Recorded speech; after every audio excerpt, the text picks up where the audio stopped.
कक्षा 9 के विद्यार्थियों, यहाँ देखिए आप लोग के सामने संवाद लेखन का शीर्षक दिखाई दे रहा है। परीक्षा में 5 अंक का प्रश्न आएगा। चलिए देखते हैं संवाद किसे कहते हैं। संवाद का शाब्दिक अर्थ होता है बातचीत। इसे वार्तालाप भी कहते हैं, अर्थात 2 या 2 से अधिक व्यक्तियों की परस्पर बातचीत को ज्यों का त्यों लिखना संवाद लेखन कहलाता है।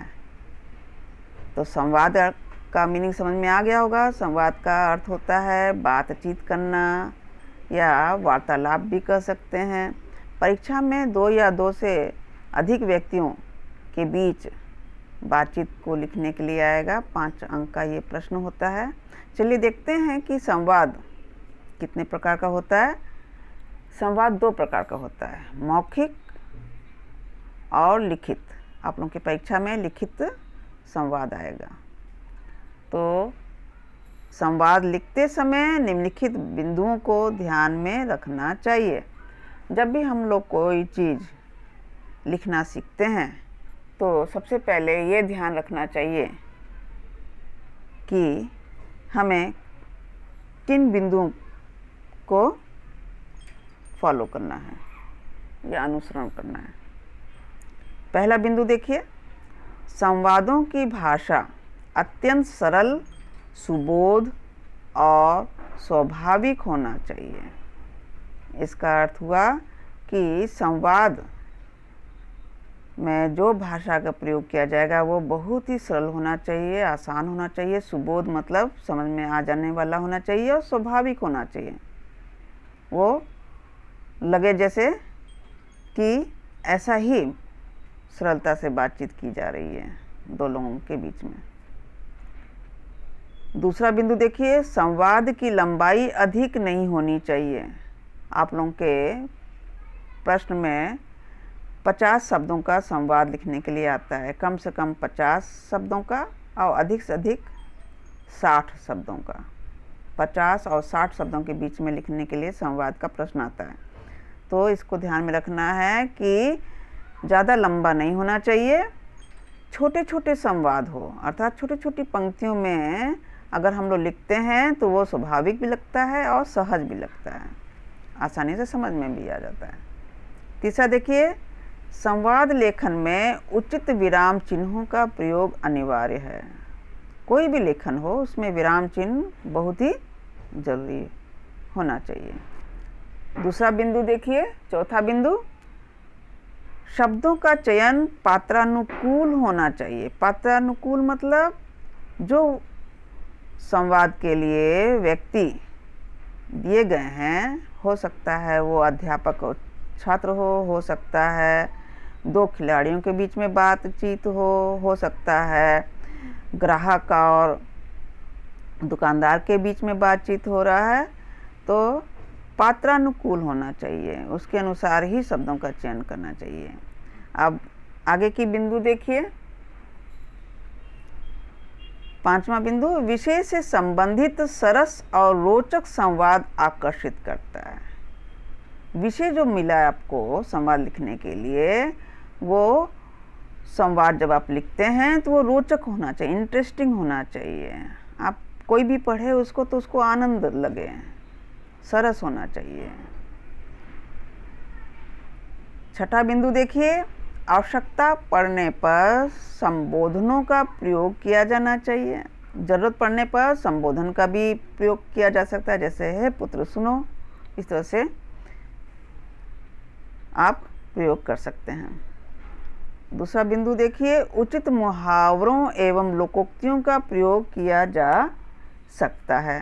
जरूरत पड़ने पर आप मुहावरों का प्रयोग कर सकते हैं, अपने वाक्य को सुंदर बनाने के लिए, आकर्षित बनाने के लिए लोकोक्तियों का भी प्रयोग कर सकते हैं। जरूरत पड़ने पर प्रयोग करना है।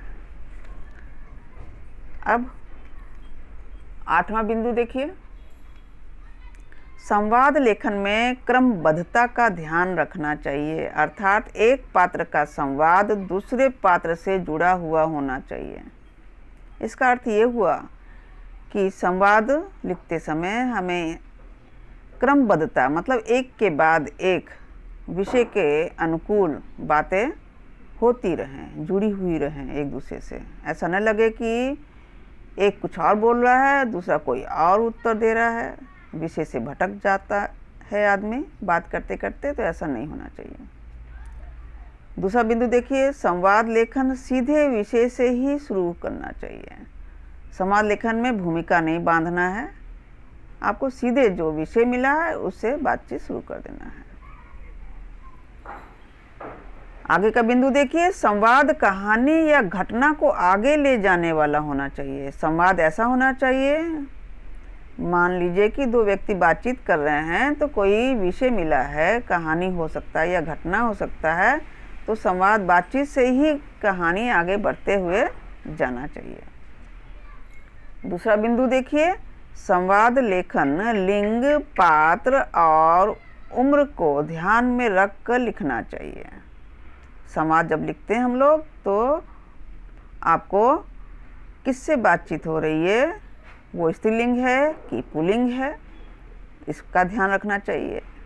पात्र कौन है, बच्चे बात कर रहे हैं या बड़े बात कर रहे हैं या बराबर वाले बात कर रहे हैं, उसका ध्यान रखना चाहिए। और उम्र का भी ध्यान रखना चाहिए। उम्र का ध्यान रखने का बात यहाँ क्यों दिया है, क्योंकि आदर सूचक शब्द बड़ों के लिए प्रयोग करना है संवाद लेखन में, छोटों के लिए प्यार से बात करते हुए लिखना है। ये सब चीज़ें आपको ध्यान में रखना होगा। अब आगे का बिंदु देखिए, ये ध्यान रखना है आरंभ और अंत तक संवाद में रोचकता बनी रहे। इसका अर्थ ये हुआ कि जब हम लोग संवाद लिखेंगे तो शुरू से लेके अंत तक उसमें रोचकता बनी रहे, कि आदमी पढ़े तो अंत तक पढ़ता चला जाए, ये बहुत ज़रूरी है। दूसरा देखिए बिंदु, संवाद लेखन प्रश्न में शब्द सीमा तय होती है, कम से कम 50 शब्दों में लिखना होता है। जैसे कि मैं आगे आप लोगों को बता चुकी हूँ कि संवाद लेखन जो प्रश्न आएगा परीक्षा में, उसमें समय सीमा तय रहती है, 50 शब्दों में हमें पूरा करना है, ज़्यादा से ज़्यादा 60 शब्दों में। दूसरा बिंदु देखिए, संवाद में मुद्राओं को कोष्टक में लिखना चाहिए। इसका अर्थ ये हुआ कि मान लो कि दो आदमी बातचीत कर रहे हैं, बैठते हुए इस तरह से कोष्टक में लिखना होगा, हंसते हुए कोष्टक में लिखना होगा, घबराते हुए उसको भी कोष्टक में लिखना होगा, तो ये मुद्राएं कहलाती हैं। आखिरी बिंदु देखिए, उत्तर विषय के अनुसार होना चाहिए। उत्तर अर्थात संवाद लेखन जो है वो विषय के अनुसार ही होना चाहिए, जो परीक्षा में विषय दिया है उसके अनुसार ही आपको लिखना होगा। यहाँ देखिए आप लोगों के सामने संवाद लेखन के लिए मैं प्रारूप तैयार करके ले आई हूँ प्रश्न के साथ। यहाँ पहला प्रश्न है, डॉक्टर एवं रोगी के मध्य कोरोना महामारी को लेकर 50-60 शब्दों में संवाद लिखिए। ये आप लोगों के लिए प्रश्न दिखाई दे रहा है, यहाँ पर लिखना है, यहाँ पर 50-60 शब्दों में, ये तय सीमा दी गई है। और आपको डॉक्टर रोगी के बीच में बातचीत को लिखना है। और विषय क्या मिला है, कोरोना महामारी। चलिए देखते हैं दोनों के बीच में बातचीत। रोगी, डॉक्टर साहब, यहाँ देखिए अल्प विराम, मुझे 2 दिन से बुखार आ रहा है और बदन भी दर्द कर रहा है। डॉक्टर, ठीक है। यहाँ देखिए अल्प विराम, विराम चिन्हों पर ध्यान देने के लिए कहा गया आप लोगों को। अभी जांच कर लेते हैं, पूर्ण विराम। लो, यहाँ भी अल्प विराम, ये थर्मामीटर मुंह में लगाओ। यहाँ देखिए कोष्टक में ये वाक्यांश है, थोड़ी देर बाद।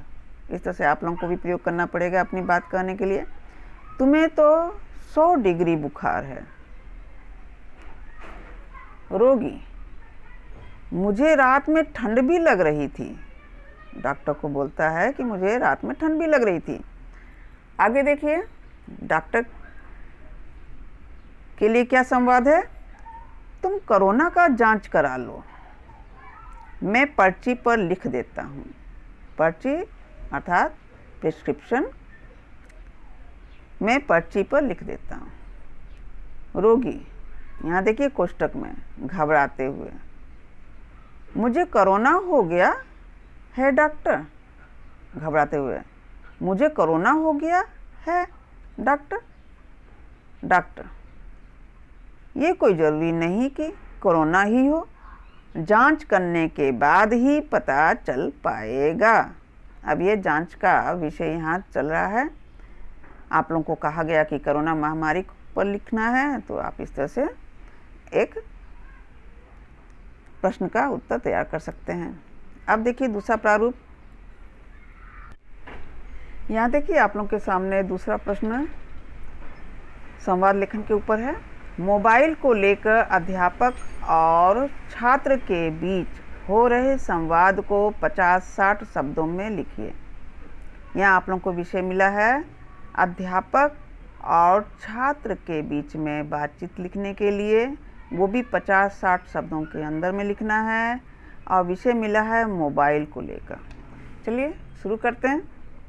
अध्यापक, आप लोग जो परीक्षा में लिखेंगे तो इसी तरह से लिखेंगे, ये उपविराम बोलते हैं इसको, इस तरह से लगाएंगे पात्र के सामने, और पात्र का नाम इधर बाएं तरफ और संवाद दाएं तरफ। रोहन, तुम यहाँ कोने में बैठकर क्या कर रहे हो?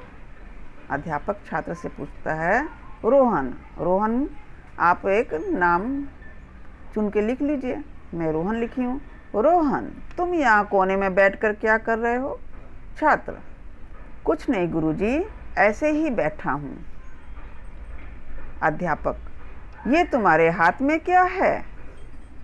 छात्र, छात्र मतलब रोहन, छात्र, मोबाइल है गुरुजी। तो जैसे मैं आगे बताई थी कि आप संबोधन का प्रयोग कर सकते हैं, तो यहाँ रोहन का नाम ही संबोधन के रूप में है, और प्रश्न में छात्र है, तो अध्यापक और छात्र का बातचीत चल रहा है। तो छात्र क्या कहता है? मोबाइल है गुरुजी। अब आगे देखिए बातचीत आगे कैसे चलती है। मोबाइल, तुम्हें अच्छी तरह से पता है कि मोबाइल विद्यालय में नहीं लेकर आना है।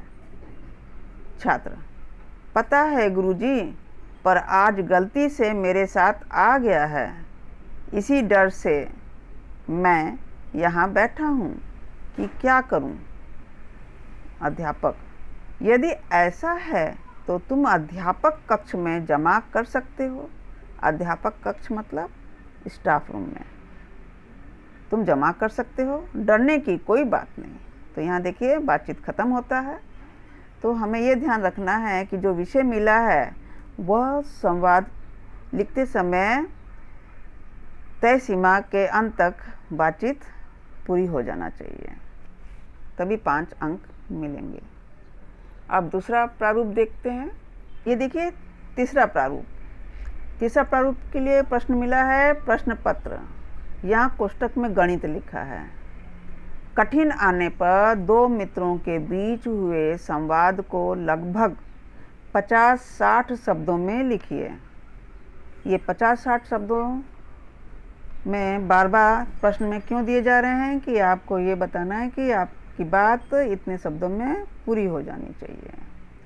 तो विषय मिला है गणित का प्रश्न पत्र कठिन आने पर। तो 2 मित्रों की बातचीत है ये। तो चलिए बातचीत देखते हैं। पहला मित्र, यहाँ देखिए कोष्टक में पहला मित्र के लिए लिखा गया है परीक्षा भवन से निकलते हुए। परीक्षा दे के निकल रहा है पहला मित्र। आज का प्रश्न पत्र बहुत कठिन आया था। अपने मित्र से बातचीत कर रहा है कि आज का प्रश्न पत्र बहुत कठिन आया था।